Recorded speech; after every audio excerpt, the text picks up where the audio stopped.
బేసిక్గా ముందుగా ఎఫ్ఐఆర్ అంటే ఏంటి, ఎఫ్ఐఆర్కి నిర్వచనం ఏంటి మేడం? ఎఫ్ఐఆర్ అంటే ఫస్ట్ ఇన్ఫర్మేషన్ రిపోర్ట్. బేసికల్ ఏంటంటే ఏదైనా కేసు వేస్తే సరే ఇప్పుడు చాలామంది ఏమనుకుంటారంటే నాకు ఏదో ఒకటి ఏదో అయింది, నేను వెళ్ళి పోలీస్ స్టేషన్లో కేసు ఫైల్ చేస్తా ఎఫ్ఐఆర్ అయిపోతుంది అనుకుంటారు. అట్లా ఉండదు. Only cognisable offences. Cognisable offences అంటే దేనికైతే సీరియస్ అఫెన్సెస్ ఉంటాయి, అంటే దానికి ఈజీగా బెయిల్ దొరకని ఉంటాయి చూడండి, అవన్నీ కాగ్నిజబుల్ అఫెన్సెస్ అంటారు. సో జనరల్ ఎఫ్ఐఆర్ కాగ్నిజబుల్ అఫెన్సెస్కి మాత్రమే ఎఫ్ఐఆర్ అవుతుంది. సో నాన్ కాగ్నిజబుల్ అఫెన్సెస్కి ఏమవుతుందంటే మీరు ఏదైనా కంప్లైంట్ పెడితే అవి చిన్న కేసులు, పెద్ద కేసులు కావు. సో ఆ కేసెస్లో మీరు కనుక కేసు పెడితే అది అక్కడ నుంచి జస్ట్ ఒక కంప్లైంట్ తీసుకుంటారు. ఆ కంప్లైంట్ తీసుకొని వెళ్ళి కోర్టులో సబ్మిట్ చేసిన తర్వాత ఒకవేళ అక్కడ కోర్టు కనుక ఆర్డర్ చేసింది ఎఫ్ఐఆర్ చేయండి అని చెప్తే అప్పుడు ఎఫ్ఐఆర్ అవుతుంది. సో జనరల్ ఏంటంటే కాగ్నిజబుల్ అఫెన్సెస్ మాత్రమే ఎఫ్ఐఆర్ చేస్తారు. అండ్ ఎఫ్ఐఆర్ అంటే చాలా మందికి ఫుల్ ఫామ్ తెలియకపోవచ్చు, బట్ ఎఫ్ఐఆర్ అంటే ఫస్ట్ ఇన్ఫర్మేషన్ రిపోర్ట్. సో ఏదైనా కేసు అట్లా ఫైల్ అయితే మాత్రం మీరు ఎఫ్ఐఆర్ చేయించుకోవాలి. దాని ఎఫ్ఐఆర్ ఎందుకు అంటే మీరు కేసు వేసినప్పుడు ఎప్పుడైతే కేసు వెయ్యగానే పోలీస్ స్టేషన్లో ఫస్ట్ అంటే కేసుకి సంబంధించిన ఇన్ఫర్మేషన్, అందులో ఏ సెక్షన్స్ ఉంటాయి అవన్నీ కూడా అందులో క్లియర్గా మెన్షన్ చేయబడుతుంది. సో అది అందుకే ఫస్ట్ ఇన్ఫర్మేషన్ రిపోర్ట్ అంటారు. ఎట్లా అంటే సపోజ్ ఎక్కడైనా ఒక మర్డర్ జరిగింది ఎగ్జాంపుల్, సో మర్డర్ జరిగింది అన్నప్పుడు ఎవరో ఒకరు కాల్ చేసి ఈ పలానా ప్లేస్లో ఇట్లా అయింది, మర్డర్ అయిందని చెప్పేసి కాల్ వస్తారు పోలీస్ స్టేషన్కి. సో పోలీస్ స్టేషన్ నుంచి ఎవరో ఒకరు వెళ్తారు, పోలీసులు వెళ్ళి చూడగానే అక్కడ అయిన అఫెన్స్ అంతా చూసి వెంటనే ఎఫ్ఐఆర్ ఫైల్ చేసిస్తారు. ఎందుకంటే అక్కడ ఇది ఒక అఫెన్స్ అయింది, అది కాగ్నిజబుల్ అఫెన్స్, సో దాన్ని తగ్గట్టు ఎఫ్ఐఆర్ అని చేస్తా అని చెప్పి, అంటే ఒక కేసు స్టార్టింగ్ బిగిన్ అయ్యేది ఎఫ్ఐఆర్ నుండే. అందులో వెంటనే ఏమేమి సెక్షన్స్ ఉన్నాయి, ఇప్పుడు మర్డర్కి సంబంధించిన సెక్షన్స్, అట్లా ఏ అఫెన్స్ అయితే ఆ అఫెన్స్ తగ్గట్టు అందులో సెక్షన్స్ అన్ని కూడా పెడతారు. సో ఎవరైనా సరే ఆ కేసు ఫైల్ అయినప్పుడు ఎఫ్ఐఆర్ చూసుకుంటే ఏం అఫెన్సెస్ ఉన్నాయి, ఏం సెక్షన్స్ ఉన్నాయని తెలిసిపోతుంది, ఈజీగా తెలిసిపోతుంది. ఇప్పుడు ఎఫ్ఐఆర్ ఇవ్వడానికి ఎవరెవరికి హక్కు ఉంటుంది? ఓన్లీ బాధితుడు మాత్రమే ఇవ్వచ్చా, లేకపోతే సాక్షి కూడా ఇచ్చే అవకాశాలు ఉన్నాయా? ఎవరిని ఇవ్వచ్చు. అఫెన్స్ ఎవరి అఫెన్స్ అయినప్పుడు చూసిన వాళ్ళైనా సరే ఆ విట్నెస్లు కానీ ఇవ్వచ్చు, లేకపోతే బాధితులు ఎవరైతే విక్టిమ్స్ ఉంటారో వాళ్ళు ఇవ్వచ్చు, ఎవరిని ఇవ్వచ్చు. అక్కడ ఒక అఫెన్స్ అయింది అంటే సొసైటీకి అగెయిన్స్ట్గా, అంటే ఒక స్టేట్కి అగెయిన్స్ట్గా, మనుషులకు అగెయిన్స్ట్గా ఏదైనా అఫెన్సెస్ అయితే అంటే ఎవరైనా వెళ్ళి కేసు పెట్టచ్చు. ఇట్లా అయింది అని చెప్పి అంటే రిపోర్ట్ చేయాలి. బేసికల్లీ ఇట్లా అవుతుంది, ఒక క్రైమ్ అవుతుంది, ఎందుకంటే ఏ క్రైమ్ కూడా చట్టరీత్యా నేరం. ఆ క్రైమ్ అయినప్పుడు ఎవరైనా సరే, ఇప్పుడు చాలామంది ఇట్లాంటి ఏమైనా అయితే ఏమనుకుంటారంటే నేను ఎందుకు వెళ్ళి చెప్పాలి, నాకేం అవసరం, నేను కేసులు ఇరుకుతా అని చెప్పి చాలామంది భయపడుతుంటారు.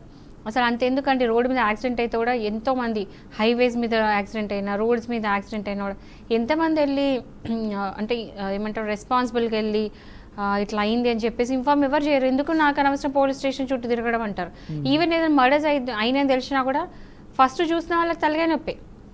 అంటే యాజ్ ఇన్ ఎట్లాంటి నేనేమి నెగిటివ్ చేయట్లేదు, బట్ ఏంటంటే ఫస్ట్ మర్డర్ అయినా ఎట్లాంటి అఫెన్స్ అయినప్పుడు ఫస్ట్ ఎవరైతే చూస్తారో వాళ్ళు ఖచ్చితంగా ఈ కేసులో ఇన్వాల్వ్ అయి ఉంటారు. But not in a bad way. ఎట్లా అంటే వాళ్ళని ఎందుకు చేస్తారంటే వాళ్ళు దానికి విట్నెస్లు ఏదో విధంగా వాళ్ళు ఇస్తారు, అంటే వాళ్ళు సొసైటీకి హెల్ప్ చేస్తున్నట్టే. అంటే ఒక క్రైమ్ అవుతుంటే వాళ్ళు ఇండైరెక్ట్లీ రెస్పాన్సిబుల్గా హెల్ప్ చేసినప్పుడు అది యాక్చువల్లీ మంచిది. అంటే ఎవరు కూడా ఇట్లా అయిందే కదా నేను వెనక్కి వెళ్తా, నాకు ఎందుకు కోర్టు చుట్టూ తిరగడం, పోలీస్ స్టేషన్ చుట్టూ తిరిగే అవసరం, అట్లా ప్లీజ్ ఎవరు ఆలోచించొద్దు. అందరు రెస్పాన్సిబుల్ ఉండాలి. ఏదైనా అఫెన్స్ అయితే మీరు రిపోర్ట్ చేయండి. అవసరమైనట్టు పోలీసులకు కానీ లేకపోతే బాధితుల ఫ్యామిలీ కానీ అందరికి కూడా మీకు కోఆపరేషన్ ఇస్తే ఏంటంటే అది ఒక రెస్పాన్సిబిలిటీ లాగా ట్రీట్ చేస్తే ఏంటంటే అది అంటే మెచ్చుకునేదగ్గ విషయం. అంతేగాని నేను ప్రతిదానికి ఎస్కేప్ అవుతా నాకు ఎందుకని ప్లీజ్ ఆలోచన తరీకా మాత్రం మార్చుకుంటే బెటర్ ఎవరైనా. ఓకే, మనతో మాట్లాడేందుకు కాలర్ అయితే ఉన్నారు బసవరాజ్ గారు అనంతపూర్ నుంచి. బసవరాజ్ గారు నమస్కారం అండి. నమస్తే సార్. చెప్పండి, సమస్య ఏంటండి? అదే సార్ 42 acres ల్యాండ్ ఉంది సార్, ఒకటే బిట్టే. ఓకే సార్ చెప్పండి, వినిపిస్తుందండి. అదే 42 acres ల్యాండ్ ఉంటే 1 acre కబ్జా గురైంది సార్. ఇంటికి 9 ఏళ్ళు ఆయా. 42 acresలో 1 acre కబ్జా చేశారు. కబ్జా చేశారు సార్. నేను తీసుకొని 18 ఏళ్ళు అయితే ఉంది సార్. ఇప్పుడు నేను తీసుకుని ఇంకా 10 ఏళ్ళకి వచ్చి 1 ఎకరా కబ్జా చేసినాడు సార్. వాడు మాజీ నక్సలైట్ అంట. ఇప్పుడు వాడు కబ్జా చేసి 7-8 ఏళ్ళు అయితే ఉంది సార్. కబ్జా చేసి 28 ఏళ్ళు అవుతుందా? 7 ఏళ్ళు సార్. ఓకే, మరి వైఎస్ఆర్ ఇది తెలుగుదేశం వచ్చింది, వీళ్ళు ఏం చేయలేదు, వాళ్ళు ఏం చేయలేదు, ఎంఆర్ఓ ఏం చేయలేదు, పోలీస్ స్టేషన్ ఏం చేయలేదు. కంప్లైంట్ ఇచ్చారా మీరు? కంప్లైంట్ ఇచ్చినాం సార్. ఎప్పుడు వాడు కబ్జా చేసినప్పటి నుండి ఇచ్చినాం సార్. మరి కంప్లైంట్లు పోలీసులు ఏం చెప్పారు, ఎంఆర్ఓ ఆఫీస్లో ఏం చెప్పారు మీకు? వాళ్ళు ఏమి చెప్పరు సార్, ఏమి చేయలేదు ఇంతవరకు, ఏమేమి చేయలేదు వాళ్ళు. కలెక్టర్ దగ్గరికి వెళ్ళారా పోనీ? నేను అనంతపూర్లో ప్రజావేదికలో సుమారు 5-6 సార్లు 7 నిమిషాలు ఇచ్చేసినాను సార్. కలెక్టర్ కంప్లైంట్ చేశారా? స్పందన కార్యక్రమంలో ఇచ్చేసి ఆటి నుండి లెటర్ వస్తే వాళ్ళు పిలుస్తారు, పోతే టీసీ దగ్గర నిలబెట్టి ఫోటో తీసుకొని పో అంటారు సార్. ఎవరు ఏం చేయకుండా ఉండరు సార్. 9 ఏళ్ళ మేము 6 మంది అన్నదమ్ములు, పెద్ద ఫ్యామిలీ. మాకు వాడు మమ్మల్ని భయపడిస్తాడు, నానా దుర్భాషలు మాట్లాడు, కొట్టేకి వస్తాడు. ఆ రోడ్డుకి జంపున పట్టుకున్నాడు సార్. ఊరు ముందు చేను సార్ అది. జంపున రోడ్డుకి పట్టుకున్నాడు. చేనులకు పోయే దావ కూడా లేదు సార్. అంటే ఎలా, ఆయనకి పక్కన ల్యాండ్ ఉందా? మీ భూమి పక్కన ఆయన భూమి ఉందా? రోడ్ అవతల ఉంది సార్. అవతల ఉంటే యూతులకి 80 సెంట్లు వచ్చింది సార్. సర్వే చేయించారా మీరు? అమ్మేసినాడు సార్. మా దగ్గర 1 అడంగల్లో పత్రాలు, పాస్బుక్ అన్ని ఉంటాయి సార్. అవతల రోడ్ అవతల ఉంది సార్ మన భూమి. 3 ఎకరాలు 4 ఎకరాలు ఉంది. దాంట్లో నుండి రోడ్ యూతలకి 80 సెంట్లు వచ్చింది. 80 సెంట్లు అమ్మేసినాడు సార్. వాడు అమ్మిండే పత్రాలు ఉన్నాయి, మా పేట పాస్బుక్, మొత్తం మదర్ డాక్యుమెంట్స్ కూడా ఉన్నాయి సార్. ఇప్పుడు కబ్జా పెట్టింది ఎవరండి? కబ్జా పెట్టింది సుంకన్న అని, గడ్డం సుంకన్న అని బోయడు సార్ వాళ్ళు. అతను ఏం చేస్తాడు? అతను అంటే ఆయన ఇన్ఫ్లుయెన్స్డ్ పర్సనా ఎట్లా అని? ఇన్ఫ్లుయెన్స్ లేదు, ఏం లేదు మేడం. వాడు ఊరికే దౌర్జన్యం, ఎవరు అడిగినా దౌర్జన్యం చేసేయాల్సిందే, నాది ఏం లేదంటాడు సార్ అంటాడు మేడం. ఇప్పుడు కాదండి, ఇప్పుడు ఆ పర్సన్ అంత స్ట్రాంగ్ ఎందుకున్నాడు, మీరెందుకు అంత వీక్ ఉన్నారు అనేది నా క్వశ్చన్. ఇప్పుడు ఎవరో వచ్చి మీ 1 ఏకర్ వినండి ఫస్ట్.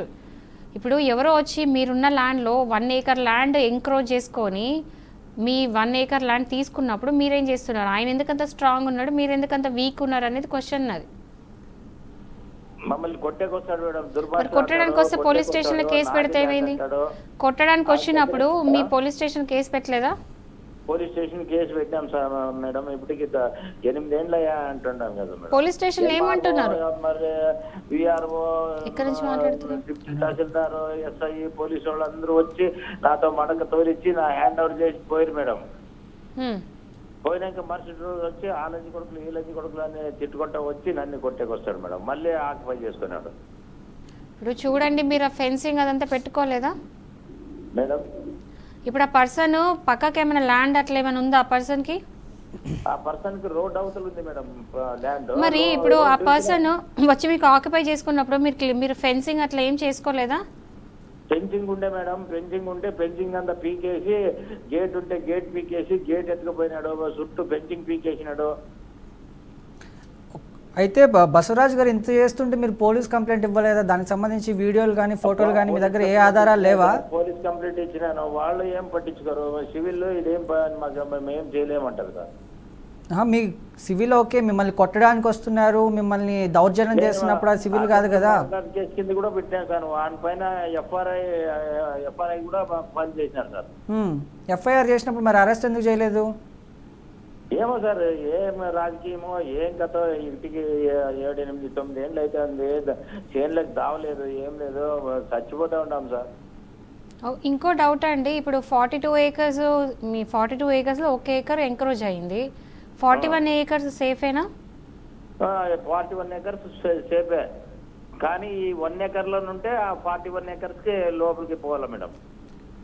ఓకే, పాత్వే ఏమో ఒక పని road madam.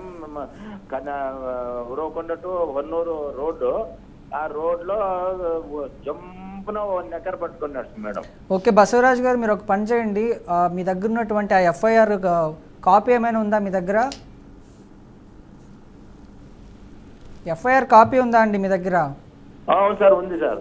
FIR copy and me documents ఏమైనా ఉంటే ఆ ల్యాండ్కి సంబంధించినవి ఒకసారి మా వాట్సాప్కి నంబర్కి మీరు 6 తర్వాత ఒకసారి కాల్ చేసి మీ ఏదైతే ఉంది ఇప్పటివరకు జరిగిందంతా కూడా కేసు బిగినింగ్ నుండి ఇప్పటివరకు ఏమైంది, ఎఫ్ఐఆర్ అయింది, ఏమైంది అంతా కూడా వాట్సాప్ లో పెట్టి మీరు 6 తర్వాత మాకు కాల్ చేస్తే బీఆర్కే న్యూస్ నుంచి ఏమన్నా మీకు ఏమైనా హెల్ప్ చేయొచ్చు.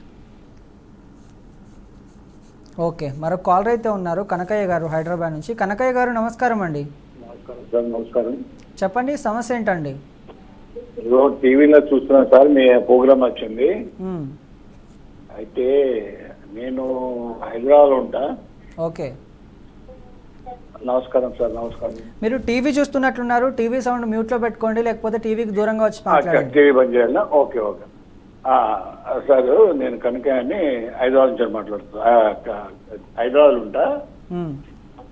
యాక్చువల్ గా నాదేంటంటే పెట్టేసిన. అయితే ఇప్పుడు కమాండ్ ఫ్యామిలీ, మా మామగారికి మగపిల్లలు లేదు. ఈ నడిపి మామ కొడుకు ఏం చేసినంటే ప్రాపర్టీ మొత్తం ఆయన అండర్లో పెట్టుకున్న ఇల్లు ప్రాపర్టీ మొత్తం నాకు తెలియక కొన్ని ఏళ్ళ తర్వాత కలిసే ఉన్నాం కమాండ్ ఫ్యామిలీగా.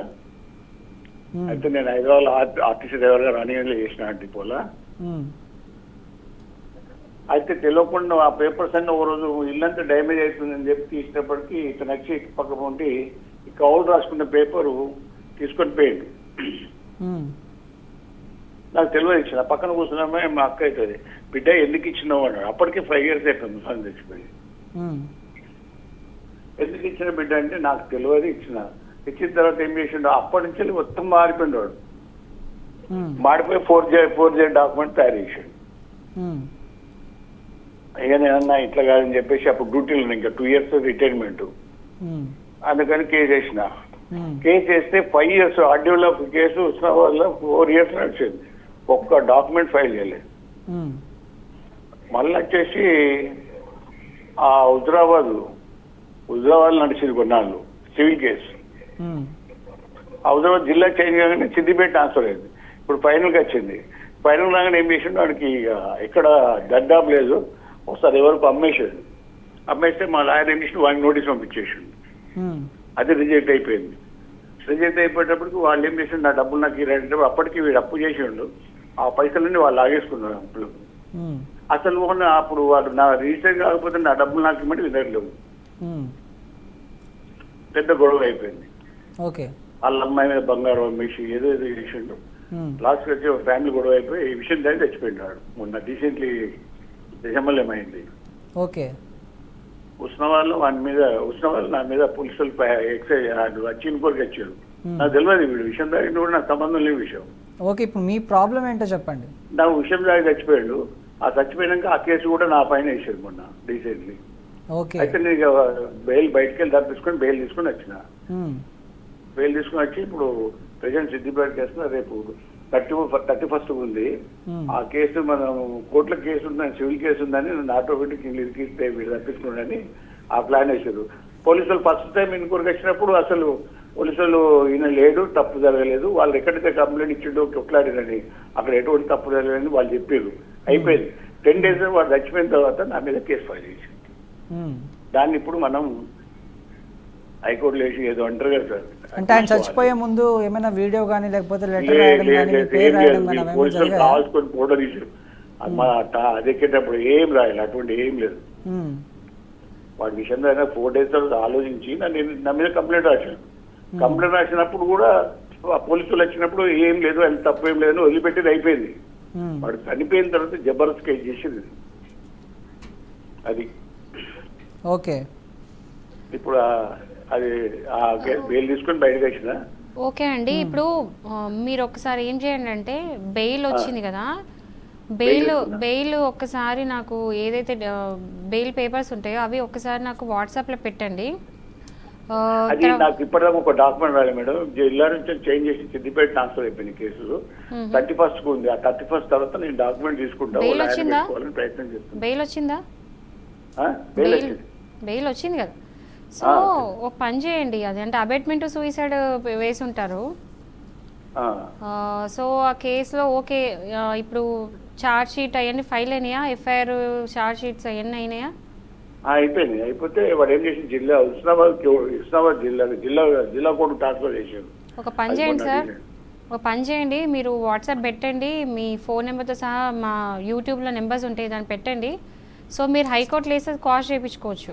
ఒకవేళ మంచి గ్రౌండ్స్ ఉంటే కాస్ట్ మీరు సలహా ఇస్తే మీ దగ్గర క్లాస్ చేయించుకుంటే మనం ఛార్జ్ అయితే పెట్టుకుంటాం. అది మీరేమన్నా మంచి యా, సో అది కాస్ట్ చేయించుకోవచ్చు. మీరు మంచి ప్రాపర్ గ్రౌండ్స్ కనుకుంటే కాస్ట్ అవుతుంది, లేకపోతే కాదు.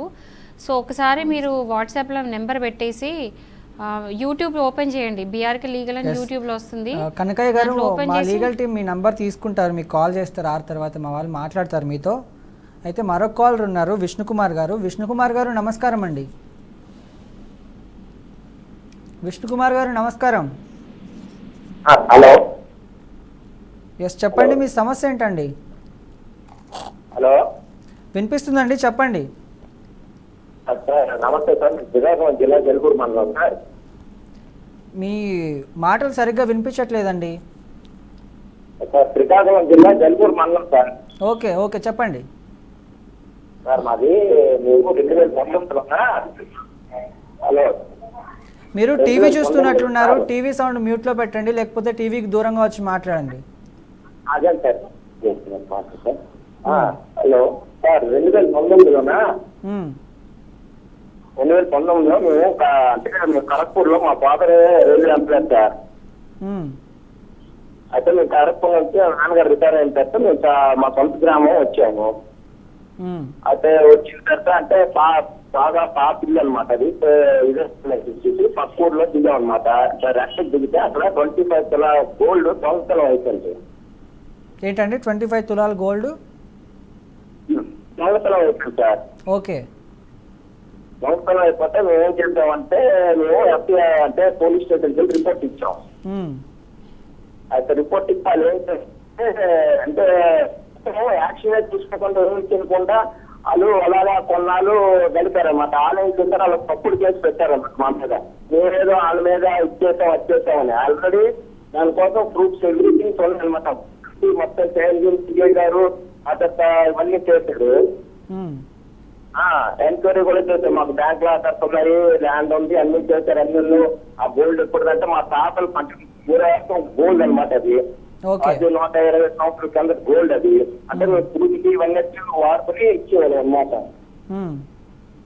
అయితే ఆ గోల్డ్ దొంగతనం అవుతుందని చెప్పి మేము రిపోర్ట్ ఇస్తే, రిపోర్ట్ తీసుకొని వాళ్ళేదో తప్పుడు కేసు పెట్టి ఆ ఊరోళ్ళందరూ కలిపితే వాళ్ళది అంటే మేము అరెస్ట్ తెచ్చామని చెప్పి మాకు నొప్పించి ఆ గోల్డ్ కోసం ఇస్తాం, ఎంక్వైరీ లేదు, ఏపీ చేయకుండా అలాగా మాకు ఎక్కేసారు సార్.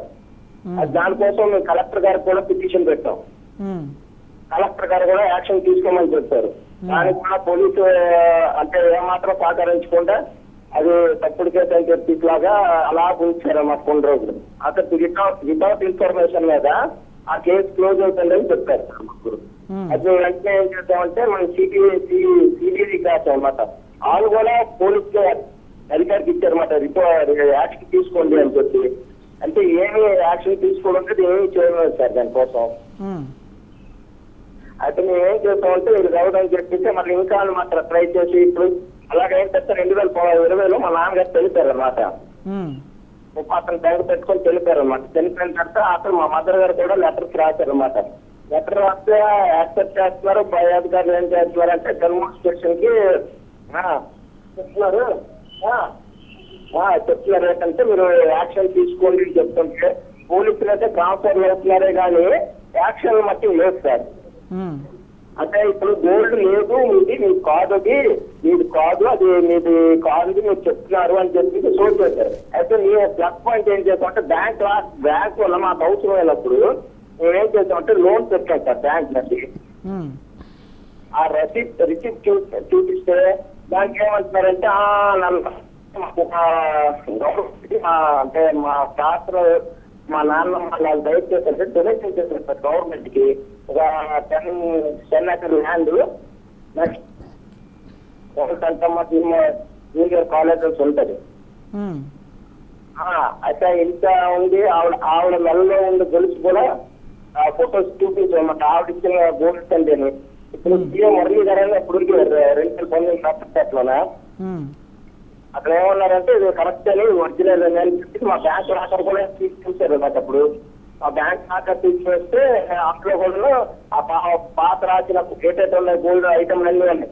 అందరూ వచ్చిన వాళ్ళందరూ ఓకే అంటున్నారు, కానీ దానికోసం ఏ ఎక్సైజ్ కాదు ఎవరు పట్టించుకోవడం లేదు. ఏమంటున్నారంటే అప్పుడున్న చెప్తారు ఎస్ఐ గారు ఏం చేశారంటే ఏం చేస్తారో కానీ అంతటి ఏం తీసుకున్నారో ఏం చేస్తారో తెలియదు. కానీ ఎఫ్ఐఆర్ అయితే ఉంది. అతను కోర్టులో ఏం చెప్పారంటే అప్పుడప్పుడు కోర్టుకు వెళ్ళి కోర్టుకు వెళ్ళిన తర్వాత మీ కోర్టులో చేస్తూ లేదంటే చెప్తాను మీకు సంతకం అట్లా 4 సంతకం వచ్చినట్టు కోర్టుకు వెళ్ళారా అంటున్నారు. ఓకే కానీ ఏది 4 సంతకం వచ్చిలాగంటే మాకు అవన్నీ మాకు తెలియదంటే మేము కోర్టుకి ఆన్వైట్ చేస్తాం. వితౌట్ ఇన్ఫర్మేషన్ క్లోజ్ చేయాలని చూస్తున్నారు సార్. దాన్ని ఏం చేస్తారు? కాదండి, ఇప్పుడు మీరు కోర్టుకు వెళ్తే కోర్టులో ఏం చెప్పారు? కోర్టులో ఏం చెప్పారంటే కోర్టులో కూడా మేము అడిగా అనమాట. అంటే మీరు జమ్మూ స్టేషన్ కొనుక్కొచ్చారంటే జమ్మూ స్టేషన్కి వచ్చి చాలా అసలు లాస్ట్కి ఇలా తేవాలని చెప్పేసి మా నాన్నగారు ఎత్తారు, మా అమ్మగారు ఎత్తారు. ఇప్పుడు కూడా ఇప్పుడు మా అమ్మగారు 75 years ఓల్డ్. నన్ను ఏంటంటే ఆ గోల్డ్ కోసం బెంగ పెట్టుకొని అలాగే ఇదైతుంది అనమాట. అంటే ఎప్పటికీ ఏమంటున్నారంటే వచ్చిన ప్రతి వ్యక్తులు మీ దగ్గర నాకు గోల్డ్ లేదండి అంటారా, మాకు గోల్డ్ లేదు కాబట్టి మీరు direct government college, not a private college, it is a government college. ఆవిడ మీరు ఆల్రెడీ మేము డొనేషన్ చేసింది మా తాతమ్మ. ఆ కాలేజ్కి వచ్చి మీరు చూడండి అన్న, మీరు చూసారు. ఓకే, ఇప్పుడు మీరు కంప్లైంట్ ఇచ్చినా కూడా ఎఫ్ఐఆర్ ఒక్క నిమిషం, మీరు పోలీసులకి కంప్లైంట్ ఇచ్చినా కూడా వాళ్ళు ఎఫ్ఐఆర్ చేయకుండా కేసు ముందుకు నడవనివ్వట్లేదు, అంతే కదా? ఓకే, ఎస్పీకి కంప్లైంట్ ఇచ్చారా? ఇచ్చారు సార్, ఎఫ్ఐఆర్ కూడా వేశారు. ఆ తప్పుడు కేసు ఎప్పుడు ఏం చేశారంటే మాకు భయపెట్టి విచ్చేసి మేము ఆ కేసు చేస్తాం ఈ కేసు చేస్తాం అని చెప్పేసి ఆ తప్పుడు కేసులు ఆల్రెడీ వాళ్ళు దొంగతో ఆల్రెడీ వాళ్ళ కోసం ఆ ఊర్లో కూడా ఎంక్వైరీ చేస్తే వాళ్ళు ఆల్రెడీ అంటే యాక్చువల్లీ ఇది చూడండి, పాత సామాన్లు కొన్నాడు 3 కోట్ల ఆస్తి కడిగించాడంటే ఎలా కడిగించాడో తెలియదు సార్. ఏంటండి వాళ్ళు ఆల్రెడీ దొంగ చూడండి స్క్రాప్ సామాన్లు కొంటారు కదా, ఆడు ఒక 3 కోట్ల ఆస్తి కడిగించాడు అలాగే ఎంక్వైరీ చేస్తే వాళ్ళు పక్కా దొంగలని తెలిసిపోయింది అనమాట.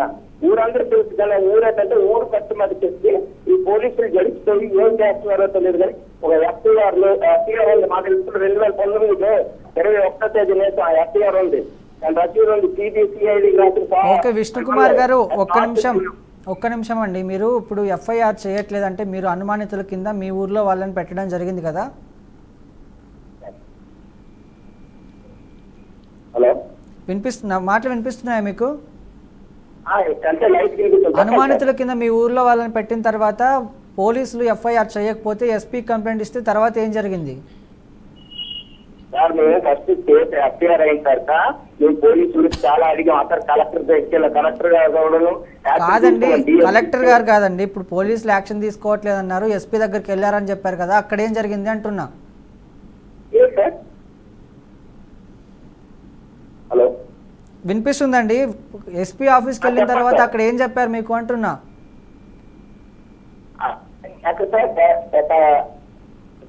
జమ్మూ స్టేషన్ లో సార్ ఒక్క నిమిషం, మీ వాయిస్ క్లియర్ లేదండి. యాక్చువల్గా మీరు 6 తర్వాత కాల్ చేయండి. ఓ పని చేయండి, ఇప్పుడు మీరు పోలీస్ కంప్లైంట్ తీసుకున్నప్పుడు ఎస్పీ దగ్గరకు ఒకవేళ వెళ్ళుంటే ఎస్పీ దగ్గర నుంచి కూడా మీకు ఎట్లాంటి రెస్పాన్స్ లేదు అన్నప్పుడు నెక్స్ట్ స్టేజ్ వచ్చేసి ప్రైవేట్ కంప్లైంట్. కోర్టుకు వెళ్ళి డైరెక్ట్ మెజిస్ట్రేట్ ముందు ప్రైవేట్ కంప్లైంట్ ఇవ్వండి. దిస్ ఈజ్ ఓన్లీ రెమెడీ, ఇది ఒక్కటే రెమెడీ ఉంది మీకు. పోలీస్ స్టేషన్కి వెళ్ళాలి, పోలీస్ స్టేషన్లో కంప్లైంట్ తీసుకుంటే ఓకే, తీసుకున్నప్పుడు ఎస్పీకి కంప్లైంట్ చేయొచ్చు, అంటే హైయర్ అఫీషియల్స్కి కంప్లైంట్ చేయాలి. కంప్లైంట్ చేసినప్పుడు కూడా ఎస్పీ కూడా ఎలాంటి యాక్షన్ తీసుకున్నప్పుడు మీకున్న రెమెడీ ఏంటంటే ప్రైవేట్ కంప్లైంట్ వెళ్ళి కోర్టులో పెట్టుకోవడం. సో ప్రైవేట్ కంప్లైంట్ పెడుతుంది డైరెక్ట్ మెజిస్ట్రేట్, అంటే కోర్టులో మీరు డైరెక్ట్ కేసు వేసినట్టు. సో అక్కడ ఏంటంటే తప్పక ఇంకా ఒక్కసారి కోర్టులో కేసు ఫైల్ అయిందంటే అది రన్ అవ్వాల్సిందే. అప్పుడు పోలీస్ స్టేషన్లు వీళ్ళు ఎవ్వరు కూడా తీసుకోకుండా ఉండే సమస్య లేదు, ఖచ్చితంగా దాని మీద ఇన్వెస్టిగేషన్ అనేది స్టార్ట్ అవుతుంది. ఎస్, అయితే మరొక కాలర్ ఉన్నారు, శ్రీనివాస్ గారు. శ్రీనివాస్ గారు నమస్కారం అండి. చెప్పండి, సమస్య ఏంటండి?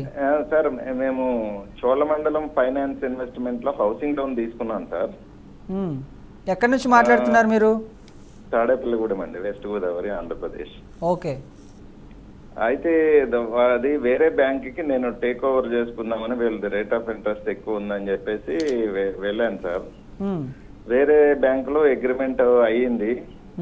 వీళ్ళు లోన్ క్లోజ్ చేయాలంటే 1 year కంప్లీట్ అవ్వాలి, 1 year కంప్లీట్ అవ్వకపోతే లోన్ క్లోజ్ చేయమని అన్నారు సార్. అయితే నా శాంక్షన్ లెటర్ లో వచ్చేసి అది ప్రీ క్లోజర్ అవ్వాలంటే కనుక లోన్ తీసుకున్న దగ్గర అగ్రిమెంట్ దగ్గర నుండి 12 months అని ఉంది సార్. వాళ్ళు చోళమండలం ఫైనాన్స్ కి వెళ్తే ఈఎంఐ కట్ అయిన దగ్గర నుండి 12 months అంటున్నారు సార్. అది క్లారిటీగా ఇప్పుడు నేను ఎలా ప్రొసీడ్ అవ్వాలి, కోర్టు ద్వారానా లేకపోతే ఏంటి లీగల్ గా ప్రొసీడ్ అవ్వచ్చా, దానికి వాళ్ళు ఇవ్వట్లేదు నాకు ఫోర్ క్లోజ్. చూడండి, ఫస్ట్ థింగ్ ఏంటంటే ముందు ఏముంటుండే అంటే ఒకవేళ మీరు ఎవరైనా లోన్ తీసుకుంటే అంటే ఒకవేళ టైం పీరియడ్ లోపల ప్రీ క్లోజర్ కనుక చేసుకుంటే దానికి 4%, 2%, 3% అలా తీసుకొని ఛార్జెస్ తీసుకొని క్లోజ్ చేస్తారు. అది నిల్ అని ఉంది మేడం, ఫోర్ క్లోజర్ చార్జెస్ నిల్ అని ఉంది. అయితే ఎవరైనా కనుక క్లోజ్ చేసుకోవాలనుకుంటే ఖచ్చితంగా ఈ పేమెంట్ ఎలాంటి అంటే 0 పేమెంట్ చేసి క్లోజ్ చేసుకునే హక్కు మీకు ఉంది. ఏ టైంలో అయినా మీకు క్లోజ్ చేసుకునే హక్కు ఉంది. అది దానికి వాళ్ళు డినై చేయడానికి లేదు. ఒకవేళ డినై చేస్తున్నారు అంటే ఏం చేయండి అంటే ఏదైతే డినై చేస్తున్నారో అది రిటర్న్లో వాళ్ళని ఇవ్వండి. ఓవరాల్గా కాదు, నోట్తో చెప్పడం కాదు. మీరు ఇప్పుడు ఏదైతే 12 months ఏదైతే ఉన్నదో అదంతా కూడా రిటర్న్ ఫామ్లో ఇవ్వమని చెప్పండి. రిటర్న్ ఫామ్లో వాళ్ళు రిప్లై ఇవ్వాలి, ఏది ఓవరాల్గా తీసుకోకూడదు. అంటే ముందే శాంక్షన్ లెటర్ లోనే మెన్షన్ చేశారు మేడం, ప్రీ క్లోజర్ అనేది after 12 months from the date of agreement. That is all okay. ఇప్పుడు pre closure agreement is different. ఎప్పటికప్పటికి ఆర్బీఐ గైడ్ లైన్స్ మారుస్తూ ఉంటుంది. Okay madam. RBI guidelines మారుస్తున్న కొద్దీ ఆ టర్మ్స్ అండ్ కండిషన్స్ కూడా మారుతాయి. Okay madam. సో ఆర్బీఐ ఏం చెప్తుంది, ప్రీ క్లోజర్ కి అలౌ చేస్తుంది. అది recent 1 week or 10 days back వచ్చింది. అది ఈ మధ్య వచ్చింది. అది ముందు ఎప్పటిదో లేదు. సో ఈ 10-15 days లోపల ఆర్బీఐ కొత్త అయితే శ్రీనివాస్ గారు మీ డౌట్ ఏదైతే ఉందో ఆ డౌట్ కి మీరు ఇన్స్టాగ్రామ్ లోకి వెళ్ళి బీఆర్కే లీగల్ వర్క్ అని సెర్చ్ చేస్తే మీకు ఒక ఇన్స్టాగ్రామ్ పేజ్ వస్తుంది. ఆ ఇన్స్టాగ్రామ్ పేజ్లో రీసెంట్గా ఆర్బీఐ యొక్క గైడ్ లైన్స్ అనేవి క్లియర్గా మేడం గారు ఒక వీడియో కూడా చేయడం జరిగింది. ఆ వీడియో చూస్తే మీకు క్లియర్గా అర్థమవుతుంది. అప్పటికి కూడా అర్థం కాకపోతే ఇన్స్టాగ్రామ్ పేజ్లో మెసేజ్ చేయొచ్చు. అండ్ ఇన్స్టాగ్రామ్లో మీకు ఆ లీగల్ నెంబర్, ఆ బీఆర్కేకి లీగల్ నెంబర్కి సంబంధించిన నంబర్ కూడా ఉంటుంది. అక్కడికి వెళ్ళి మీరు కాల్ కూడా చేయొచ్చు. అక్కడ కూడా మీరు డౌట్లు అడగచ్చు. అయితే మాలతి గారు మరొక కాలర్ ఉన్నారు, దానం గారు కర్నూలు నుంచి. దానం గారు నమస్కారం అండి. చెప్పండి, సమస్య ఏంటండి? ఇది మాది పొలము, మా జేబ పేరు మీద ఉంది సార్. పొలం ఎక్కడుందండి? కర్నూలు జిల్లా, కర్నూలు మండలం, రేమట గ్రామం. ఓకే, చెప్పండి, సమస్య ఏంటో చెప్పండి. మా జేబ పొలము ఉంది మాది. అది వేరే వాళ్ళు కబ్జా చేసి ఎంఆర్ఓ డిపార్ట్మెంట్ మొత్తం కబ్జా చేసి వాళ్ళకి ఇచ్చేసింది సార్. 1914లో పెన్షన్ ద్వారా రిజిస్టర్ చేసిన కాగితం మా దగ్గర ఉంది. ఓకే. ఇంకొకటి గురూరు రిజిస్టర్ ఆఫీసర్లను తెచ్చిన ఈసీ మా దగ్గరనే ఉంది. నకలెత్తి బుక్ తీసుకొని వచ్చినాం సార్. అది తీసుకొని వస్తే కూడా ఎంఆర్ఓ పలకడం లేదు, చేయడం లేదు. ఏం చేయాలా సార్ చెప్పండి సార్. ఇప్పుడు 1914లో నకలు తీసిన తర్వాత అది ఎవరి పేరు మీద ఉంది? మా జేబ పేరు మీద ఉంది సార్. దాని తర్వాత ఎవరి పేరు మీద మారింది? మళ్ళీ కూడా 1900 ఇప్పుడు 22లో కూడా తీసిన 3 సంవత్సరాల కిందట తీస్తే కూడా మా జేబ పేరు మీద వచ్చింది. దాని తర్వాత అంటే ఆవిడ పేరు మీద ఎందుకు ఉంది? మీరు అప్డేట్ చేసుకోలేదు, దాన్ని ఆన్లైన్లో ఎక్కించుకోలేదా? లేదు సార్, మేము వలస పోయినాం, బొంబాయి బతకడానికి పోయినాం. మా జేబ చనిపోయినాడు ఇక్కడ. పాత ఇల్లు బొంగుల విద్య పడిపోయింటే దాన్ని ఇప్పుడు కాల్ చేసుకొని కట్టుకుందామంటే మా జేబ పెట్టెలో పత్రాలు దొరికినాయి సార్. అంటే కబ్జా పెట్టి ఎన్ని రోజులు అయిందండి? కబ్జా పెట్టి ఎప్పుడు మా జేబ కంటే 33 ఏళ్ళు అయింది. మా జేబ చెప్పాడు మాకు ఆస్తి ఉంది అనే సంగతి. 33 ఏళ్ళ నుంచి మీరు మరి కంప్లైంట్ అట్లాంటిదే మీరు చేయలేదా? ఆస్తి ఉండే సంగతి కూడా తెలియదు మాకు. మా జేబ సంపాదించి పెట్టిపోయినది మాత్రం తెలుసు. ఇప్పుడు తెలుసు అది. అంటే మీకు తెలియదు అది ఉన్నట్టు? తెలియదు సార్. అది మేము వలసపోయినాం బతకడానికి. అది ఇప్పుడు పోయి ఎంఆర్ఓ అడిగితే ఎంఆర్ఓ పలకడం లేదు, స్పందించడం లేదు. కలెక్టర్ కంప్లైంట్ పెట్టారా? కలెక్టర్ కి 20 సార్లు కంప్లైంట్ పెట్టినాం సార్. 20 సార్లా? 20 సార్లు కలెక్టర్ పెట్టి కూడా స్పందించడం లేదు. నన్ను నా సమస్య పరిష్కరించడం లేదు. కానీ మీరు ఏదైనా చేయండి సార్ మాకు న్యాయం. అందులో పొలం అది 24 ఎకరాల 25 ఎకరాలు మొత్తం సార్.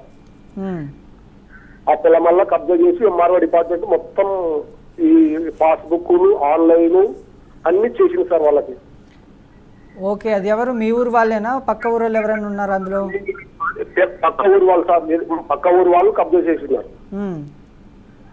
ఇప్పుడు దానికి సంబంధించి పేపర్స్ ఏమున్నాయండి, డాక్యుమెంట్స్ మీ దగ్గర? మేడం నమస్తే మేడం. మీ దగ్గర ఆ ప్రాపర్టీకి సంబంధించిన డాక్యుమెంట్స్ ఏమేమి ఉన్నాయి? 1914లో రిజిస్టర్ చేసిన కాగితం పట్టా కాగితం మా దగ్గర ఉంది మేడం. 1914లో? 1914 నుంచి ఉన్న పత్రం మీ దగ్గర ఉంది. మా దగ్గర ఉంది మేడం. ఆ తర్వాత ప్రాపర్టీ ఎవరికి ట్రాన్స్ఫర్ అయింది, ఏ ఇయర్ లో అయింది? ఎవరికి ట్రాన్స్ఫర్ అయ్యేది మళ్ళీ 22లో కూడా మనం మళ్ళీ ఈసీ తీసుకొచ్చినాం. ఇప్పుడు ఈసీ పహాని ఈసీలో ఎవరి పేరు వస్తుంది? ఈసీలో కూడా మా పేరే ఉంది. ఓకే, మరి 33 ఇయర్స్ నుంచి వాళ్ళు కబ్జా పెట్టుకుంటే మీరేం చేస్తున్నారు? తెలియదు సార్, నా జీబా మాకు చెప్పకుండా చనిపోయినాడు, ఆ స్పాట్ లో చనిపోయినాడు మా జీబా. మాకి తెలియదు, మా నాన్న చనిపోయినారు, మేము మనముళ్ళం. ఓకే, ఓ పని చేయండి సార్, మీ దగ్గర ఉన్న ఏవైతే 1914 డాక్యుమెంట్ అవన్నీ ఉన్నాయో అవన్నీ ఒకసారి వాట్సాప్ పెట్టండి. సో దాన్ని బట్టి ఆ డాక్యుమెంట్స్ చూసిన తర్వాత ఇంకోటి 33 ఏళ్ళ నుంచి వాళ్ళు కబ్జాలు ఉన్నారు అంటే కొంచెం చూడాలి అది. సో కులం చెందిన వారం మేడం. ఓకే, మేము వాళ్ళు వేరే వాళ్ళకి వారసత్వం, కొనుగోలు, విక్రయం, ఖాయం అన్ని పెట్టేశారు వాళ్ళు. ఎంఆర్ఓ డిపార్ట్మెంట్ చూడండి, అది అసైన్ ల్యాండా? పట్టాపొలం పట్టాపొలమే మేడం. ఓకే, మీరు మీ దగ్గర ఉన్న డాక్యుమెంట్స్ ఏవి ఉన్నాయో అవన్నీ వాట్సాప్ లో పెట్టేయండి. సో దాన్ని బట్టి నెక్స్ట్ వారసత్వం మీకు రాదు, చదువు రాదు. ఒకవేళ నేను ఈ నెంబర్కి పెట్టియమంటే నేను ఎవరన్నా తెలిసిన వాళ్ళతో పెట్టిస్తాను మేడం. ఇప్పుడైతే ఎవరు లేరు. దానం గారు, మీకు మా లీగల్ టీం మీ నంబర్ తీసుకుంటారు, మా వాళ్ళు మీకు కాల్ చేస్తారు, ఆ తర్వాత మాట్లాడతారండి. ఓకే, మరొక కాలర్ అయితే ఉన్నారు, రామస్వామి గారు హైదరాబాద్ నుంచి. రామస్వామి గారు నమస్కారం అండి. ఓకే, మేబీ కట్ అయినట్టున్నారు, మీరు మళ్ళీ కూడా ప్రయత్నించవచ్చు. అయితే మేడం, ఇప్పుడు అన్ని కేసులకి ఎఫ్ఐఆర్ నమోదు అవుతుందా, లేకపోతే కొన్ని ఎగ్జామ్షన్స్ ఏమైనా ఉంటాయా ఎఫ్ఐఆర్ నమోదు అవ్వడానికి? పర్టికులర్గా ఇప్పుడు మీరు అన్నట్టు నాన్ కాగ్నిజబుల్ అన్నట్టు ఇలాంటిది ఏమైనా ఉంటుందా? కొన్ని సందర్భాల్లో సివిల్ కేసెస్ అని చెప్పేసి పోలీసులు డినై చేస్తూ ఉంటారు. సో అప్పుడు కూడా ఎఫ్ఐఆర్ కాకపోయే సందర్భాలు ఉన్నాయా? చూడండి, ఎఫ్ఐఆర్ ఓన్లీ కాగ్నిజబుల్ అఫెన్సెస్కి మాత్రం అవుతాయి. నాన్ కాగ్నిజబుల్ అఫెన్సెస్కి అసలు ఎఫ్ఐఆర్ కాదు. ఎందుకంటే అది యాక్చువల్లీ అదే అంటే ఇప్పుడు సెక్షన్ 154 సిఆర్పీస్ ఏం చెప్తుందంటే ఓన్లీ కాగ్నిజబుల్ అఫెన్సెస్ మాత్రమే ఎఫ్ఐఆర్ చేయాలి. సో ఇప్పుడు కొన్నిసార్లు ఏమవుతుందంటే ఇప్పుడు ఇట్లనే ఇప్పుడు కబ్జాలు పెట్టడం ఇవన్నీ పెట్టడం దాంట్లో కొన్ని సివిల్ మ్యాటర్స్లో కూడా క్రిమినల్ కేసెస్ అవుతూ ఉంటాయి. సో క్రిమినల్ అయినప్పుడు కూడా క్రిమినల్ కేసెస్ కూడా కాగ్నిజబుల్ అఫెన్సెస్ అయి ఉండాలి. అవి కాగ్నిజబుల్ అఫెన్సెస్ అయితే మాత్రమే ఎఫ్ఐఆర్ అవుతుంది, లేకపోతే కాదు. So it all depends on the nature of the case. అంటే ఏదైతే అఫెన్స్ అవుతుందో ఆ నేచర్, అంటే ఒకవేళ ఏంటది కొట్టారా, ఇప్పుడు గ్రీవియస్ హర్ట్ ఉందా, కొట్టడం జరిగిందా, అటెంప్ట్ టు మర్డర్ జరిగిందా, అలాంటివన్నీ ఆ క్రిమినల్ టచ్ అనేది ఉంటే మాత్రం అది కంపల్సరీగా క్రిమినల్ కేసెస్ అయితే. ఒకవేళ ఇవి ఇప్పుడు అటెంప్ట్ టు మర్డర్, కొట్టడం అవన్నీ కూడా కాగ్నిజబుల్ అఫెన్సెస్ అయితే. సో ఆ వాటికి ఎఫ్ఐఆర్ ఇవన్నీ చేయాల్సిందే. సో ఎఫ్ఐఆర్ అనేది ఏంటంటే కేసు బట్టి డిపెండ్ అయి ఉంటుంది. ఇప్పుడు ఒకవేళ సీరియస్ అఫెన్స్ అయ్యి కాగ్నిజబుల్ అఫెన్స్ అయితే ఖచ్చితంగా ఎఫ్ఐఆర్ అవుతుంది. ఓకే, ఇప్పుడు ఇందాక మన కాలర్ చెప్పినట్టు ఎన్నిసార్లు పోలీస్ స్టేషన్కి వెళ్ళినా కూడా కొన్ని సందర్భాల్లో ఎఫ్ఐఆర్ నమోదు చేయరు. అలాంటి సందర్భాల్లో పోలీసులు ఎఫ్ఐఆర్ చేయడానికి నిరాకరిస్తే ప్రజలు ఏం చేయొచ్చు మేడం? దీని గురించి యాక్చువల్లీ ఏంటంటే ఇన్ షార్ట్ చెప్పాలంటే ఖచ్చితంగా హైయర్ అఫీషియల్ దగ్గరికి వెళ్ళాలి. అక్కడ కూడా కాకపోతే ప్రైవేట్ కంప్లైంట్కి వెళ్ళాలి. ఇది స్టెప్ బై స్టెప్ చేయాల్సిన ప్రాసెస్ ఇది. సో ఎవరైనా సరే ఒకవేళ ఎఫ్ఐఆర్ చేయట్లేదు, మీరు కంప్లైంట్ ఇచ్చిన తర్వాత ఏం పట్టించుకోవట్లేదు, యాక్షన్ తీసుకోవట్లేదు అంటే హైయర్ అఫీషియల్స్కి కంప్లైంట్ చేయాలి. లేదా అక్కడ కూడా జరగట్లేదు అంటే కోర్టుకి వెళ్ళి ప్రైవేట్ కంప్లైంట్ వేసుకోవాలి. సింపుల్ మెథడ్ ఇంతే. కోర్టుగా ఒకవేళ పోలీస్ స్టేషన్ కనుక ఎవరైనా డినై చేయడానికి లేదు కానీ మ్యాక్సిమం తీసుకుంటారు. బట్ కొన్ని రీజన్స్కి ఇప్పుడు చెప్పినట్టు తీసుకోకపోతే ఇంకేమైనా ప్రాబ్లం అయితే మాత్రం ప్రైవేట్ కంప్లైంట్ అనేది ఫైల్ చేసుకోవచ్చు. ఓకే, మనతో మాట్లాడేందుకు మరొక కాలర్ ఉన్నారు, నిర్మల్ నుంచి అమృత్ గారు. అమృత్ గారు నమస్కారం అండి. నమస్కారం అండి. చెప్పండి, సమస్య ఏంటండి? మా భార్య పేరు మీద ల్యాండ్ ఉందండి. కొంచెం గట్టిగా మాట్లాడండి. మా భార్య పేరు మీద ల్యాండ్ ఉందండి. ఓకే, చెప్పండి. వినిపిస్తుందండి, చెప్పండి. మా భార్య పేరు మీద ల్యాండ్ ఉందండి. హలో, వినిపిస్తుందండి, చెప్పండి. మీరు ఒకవేళ టీవీ చూస్తున్నట్లయితే టీవీ సౌండ్ మ్యూట్లో పెట్టండి, లేకపోతే టీవీకి దూరంగా వచ్చి మాట్లాడండి. అవును, మ్యూట్లో పెట్టా సార్. అదే మా భూమి ల్యాండ్ కొన్న మా మామగారు. చెప్పండి. అంటే అది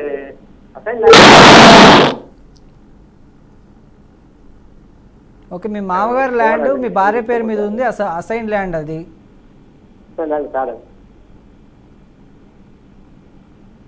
మీ మాటలు సరిగ్గా వినిపించట్లేదండి. ఫస్ట్ అసైన్ ల్యాండ్ లేదు, మామగారి దగ్గర లేదు, మా దగ్గర మధ్యలో ఉంది సార్. కాదండి అమృత్ గారు, కొంచెం గట్టిగా మాట్లాడండి, మీ సమస్య ఏంటో క్లియర్గా చెప్పండి. అంతే మేడం సార్, అసైన్ ల్యాండ్ అని వాడా సార్ మాకు అది లేకుండే ముందు. రైట్. మా మామగారి దగ్గర కొనలేదు. చెప్పండి.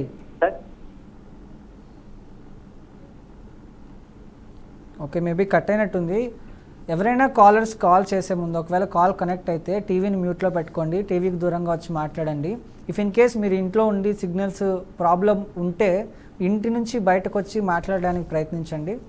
అయితే మాలతి గారు, ఇప్పుడు పోలీసులు ఎఫ్ఐఆర్ నమోదు చేయకపోతే నిరాకరిస్తే ఎలాంటి పరిస్థితులు ఎదుర్కోవాల్సి ఉంటుందని మీరు చెప్పారు. సివిల్ కేసెస్లో పోలీసులకి కొన్నిసార్లు ఎంటర్ అవుతూ ఉంటారు, కొన్ని సందర్భాల్లో ఎంటర్ అవ్వకుండా ఉంటారు. మ్యాక్సిమం ఆఫ్ పోలీసు ఎంటర్ అవ్వరు. సో ఎంటర్ అయితే ఏంటి పరిస్థితి?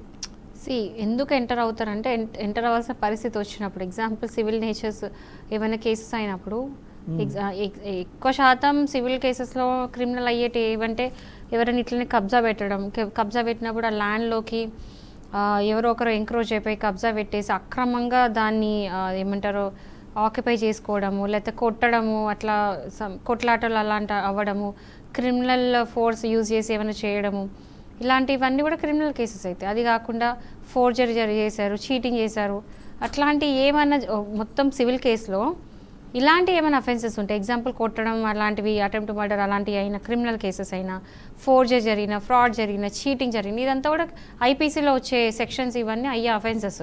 సో అలాంటి అఫెన్సెస్ ఉంటే మాత్రమే ఆ సివిల్ కేసెస్లో కూడా క్రిమినల్ కేసెస్ అయితే.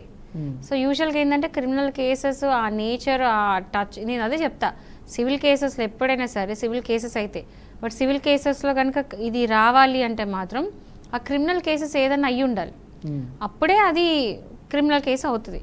సో అదేంటంటే ఇప్పుడు కొంతమంది ఏం చేస్తారంటే సివిల్ మ్యాటర్స్లో కూడా కావాలని కేసుని స్ట్రాంగ్ చేద్దాము, కేసుని కాంప్లికేట్ చేద్దాము అన్నట్టుగా దాన్ని కావాలని ఏం చేయకపోయినా కూడా క్రిమినల్గా ఏదో ఒకటి కేసు అనేది పెడతారు, కావాలని పోలీస్ స్టేషన్కి వెళ్ళి వాళ్ళని హరాస్ చేయడానికి. సో అలాంటివన్నీ ఆపేయాలని చెప్పేసి సుప్రీంకోర్టు చెప్తుంది.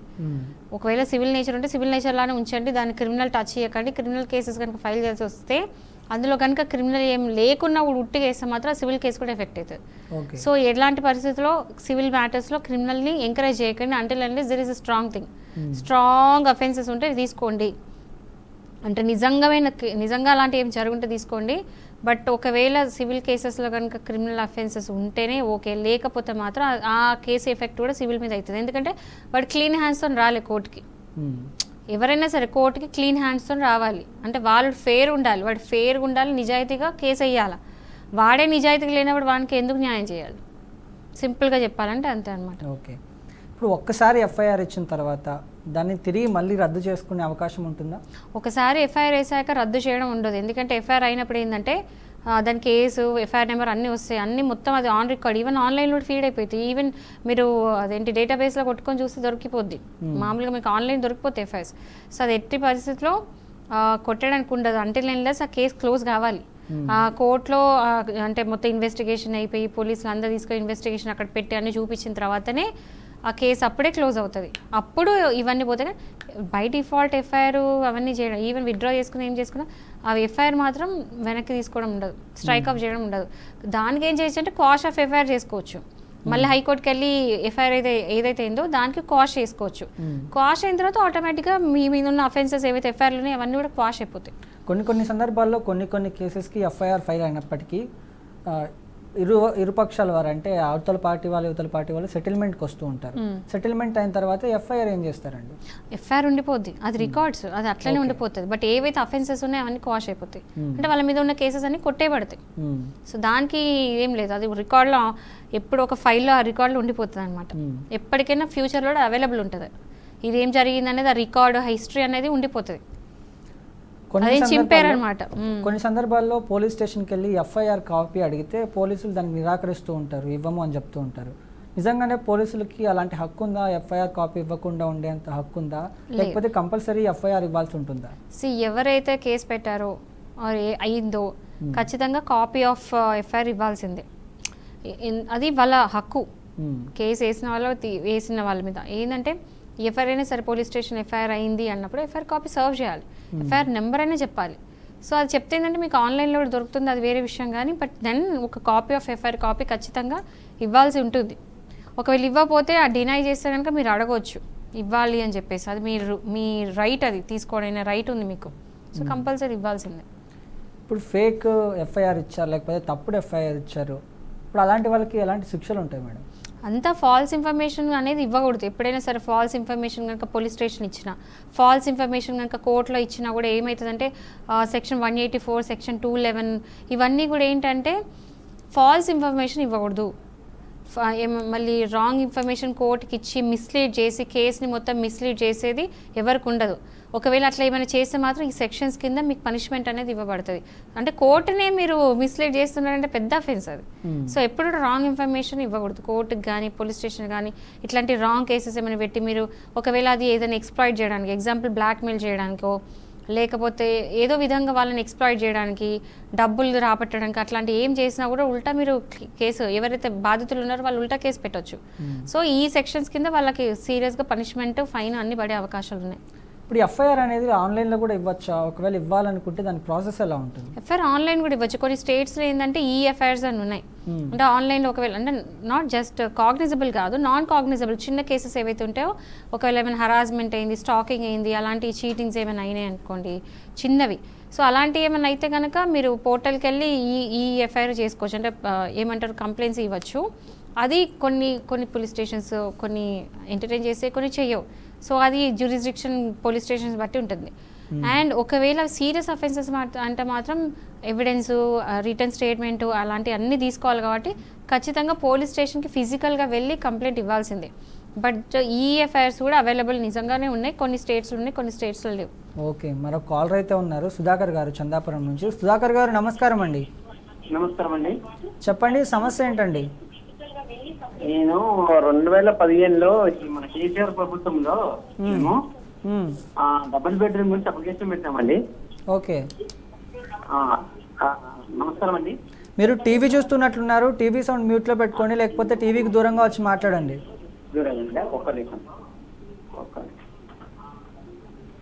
హలో, చెప్పండి. నేను 2015లో అప్లికేషన్ పెట్టానండి డబుల్ బెడ్రూమ్ గురించి. అయితే మేము డబ్బులు కట్టామండి, మేము ఇట్లా మా అక్క ద్వారా. అయితే మా వాళ్ళందరూ కట్టిరని చెప్పేసి మేము కట్టాము. అయితే మేము వాళ్ళు ఏమన్నారంటే వస్తే ఇస్తాము అన్నట్టు చెప్పారు అప్పుడు మాకు. డబుల్ బెడ్రూమ్ రాకపోతే ఇస్తామా అని చెప్పారు ఓ మాట.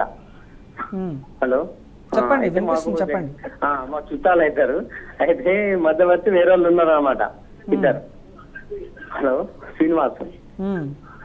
అయితే ఇచ్చినామండి, మా వాళ్ళు ఇచ్చారు కదా అని మేము ఇచ్చినాము. మేము ఏంటంటే ఇక్కడ వాచ్మెన్ గా పని చేసుకుంటామండి. కొండాపూర్లో చేస్తుంటాం ఇంత ముందు మేము అక్కడ.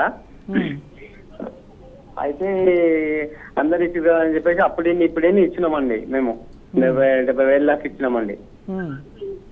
అయితే మేము అడుగుతుంటే ఏమంటుందంటే, నేను ఒక 1 year రేషన్ కార్డు మీద ఇక్కడ ఉందా అని అడిగారు మాకు మున్సిపల్ జిహెచ్ఎంసీ నుంచి ఫోన్ చేసి. ఫోన్ చేస్తే మాకు లేదు మరి అంటే ఇక్కడ చేసుకోవాలంటే చేసుకున్నామండి, మాదాపూర్ హైటెక్ సిటీ. అయితే ఆధార్ కార్డు కూడా ఇక్కడనే ఉంది 2012 నుంచి ఆధార్ కార్డు మరి. అయితే వాళ్ళు ఏమన్నారంటే అన్ని అప్లికేషన్ పెట్టాము, అంతా అయిపోయింది, వస్తుంది మీకు వస్తుంది అని ఎన్నో చెప్పారండి. చెప్తే హరీష్ రావుది ఒకటి పేపర్ ఇచ్చారండి మాకు, ఒకటి దాని మీద సంతకం చేసినట్టు. హలో, అయితే మేము మళ్ళా కలెక్టర్ ఆఫీస్ కూడా తిరిగామండి. అక్కడికి ఎందుకు వస్తున్నారు, మీ దగ్గరకు వస్తారో అది అని ఏదో చెప్పారండి వాళ్ళు. ఇక సరే అని మేము డ్యూటీలోకి వెళ్ళి కూడా ఒక 2-4 సార్లు తిరిగాము, మా భార్య నేను. మేము అయినా అని మాకు రాలేదు. మళ్ళీ మండల ఆఫీస్ తిరిగినాము, అక్కడ కూడా పోతే వస్తుంది మీకు కన్ఫర్మ్ అయింది అని చెప్పారు. అది కూడా మళ్ళా పోతే అక్కడ ఏం ఫోన్ చేయలేరు, ఏం చెప్పలేరండి మాకు అసలు. మరి ఆయన పోయి డబ్బులు అడిగితే మాకు రాలేదు, డబ్బులు అన్నీ ఉన్నాయంటే మేము ఇస్తామన్నామా అది అని మళ్ళీ ఇప్పుడు ఉల్టా ఇచ్చేస్తున్నాడండి మాకు. అసలు మీరు డబ్బులు ఇచ్చిన ఆయన ఎవరు? మా బంధువు అవుతాడండి, మా మేనత్త మన్మడు అవుతాడు ఆయన. ఓకే, ఆయన ఎవరు? ఆయన పొజిషన్ ఏంటి? ఆయన జాబ్ చేస్తారా, గవర్నమెంట్ దాంట్లో పనిచేస్తారా? ఆయన వాళ్ళు కొద్దిగా మెడికల్ షాప్ హాస్పిటల్ ఉన్నాయి వాళ్ళవి జోగిపేటలో. అయితే వాళ్ళు ఇక్కడ సెటిల్ అయిపోయింది ఆయన ఇక్కడ, వాళ్ళు క్యాష్ పేదోళ్ళు వాళ్ళు. మరి ఆయనకి డబుల్ బెడ్రూమ్ ఫ్లాట్లు ఇవ్వడానికి ఏం సంబంధం ఉందని మీరు డబ్బులు ఇచ్చారు? ఆయన దగ్గరికి ఒక అతను వస్తుండే అనమాట, శ్రీనివాస్, దానికి సంబంధించిన ఆయన వస్తుండేనంట. మాకు తెలియదు ఆ విషయము. మా అక్కలు ఆడుతున్నందుకు మేము కట్టామండి, మేము పోయి మేము అదే ఒకటి మాకు తెలియకుండా అట్లా. అయితే ఏమంటే మేము కట్టుమన్నామా, మేము అది అన్నామా అని ఇప్పుడు ఉల్టా ఇచ్చేస్తున్నారండి. మీరు ఎక్కడి నుంచి మాట్లాడుతున్నారు? హలో, మీరు హైదరాబాదేనా అండి? మా సంగారెడ్డి సైడ్ అండి. మీరు ఒక పని చేయండి, మీరు అపాయింట్మెంట్ తీసుకొని ఒకసారి బీఆర్కే న్యూస్కి వచ్చేయండి.